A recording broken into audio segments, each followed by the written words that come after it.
ఐదేళ్ల కిందటే మొక్కల విలువ తెలుసుకున్నారు ఆ స్కూల్ విద్యార్థులు. టీచర్ల ప్రోత్సాహంతో ఒక్కో విద్యార్థి ఒక్కో చెట్టును పెంచడంతో బడి పచ్చని వనమైంది. స్కూల్లో మొక్కలు నాటి అందరికీ ఆదర్శంగా నిలుస్తున్న చందనపల్లి పాఠశాలపై స్పెషల్ స్టోరీ.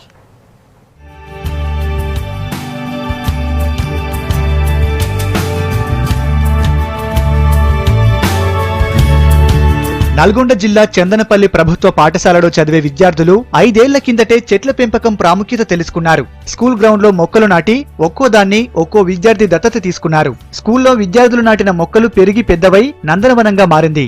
విద్యార్థులు నాటిన చెట్ల కిందే పాఠాలు వింటున్నారు.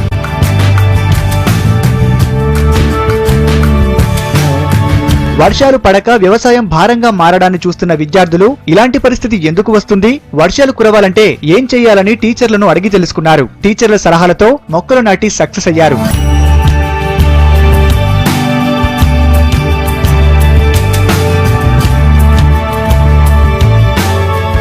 పర్యావరణ పరిరక్షణ కోసం ఎన్ఆర్ఐల సహకారంతో మొక్కలు నాటించామని చెబుతున్నారు స్కూల్ టీచర్లు. మొక్కలు పెంచడం అనేది విద్యలో భాగంగా విద్యార్థులు బాధ్యతగా తీసుకున్నారని చెప్పారు. విద్యార్థుల్లో సామాజిక దృక్పథాన్ని పెంపొందిస్తూనే కలిసి పనిచేస్తే ఎలాంటి ఫలితం ఉంటుందనే దాన్ని ప్రాక్టికల్ గా చూపించామంటున్నారు టీచర్లు. ఇంతకు ముందు ఎడారిలో ఉన్న స్కూల్ ఇప్పుడు చెట్లతో కలకలలాడుతుందని చెబుతున్నారు విద్యార్థులు.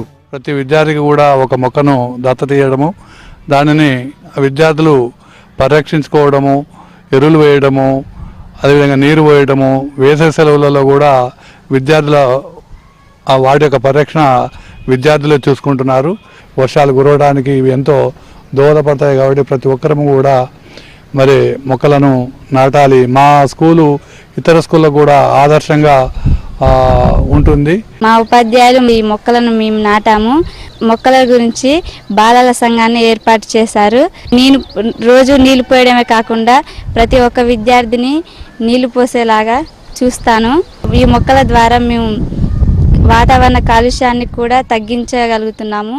ప్రతి విద్యార్థి మొక్కలను జీవితంలో భాగం చేసుకుని స్కూల్తో పాటు ఇంట్లో, వ్యవసాయ భూముల్లో మొక్కలను నాటాలన్నారు టీచర్లు. వాటి సంరక్షణ బాధ్యత కూడా తీసుకోవాలని కోరుతున్నారు. మొక్కలు నాటే కార్యక్రమాన్ని పూర్వ విద్యాలయ సమ్మేళనం సందర్భంగా పెట్టుకొని మేము మొక్కలు నాటడం జరిగింది. ఆ విద్యార్థులు చాలా చక్కగా కాపాడుకున్నారు ఈ మొక్కల్ని.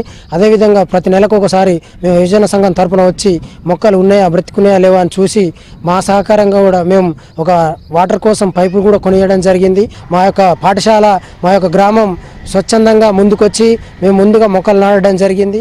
పర్యావరణాన్ని దృష్టిలో పెట్టుకుని ప్రతి ఒక్కరూ బాధ్యతగా మొక్కలు పెంచితే పల్లెలు పచ్చగా మారుతాయంటున్నారు నందనపల్లి స్కూల్ విద్యార్థులు, టీచర్లు.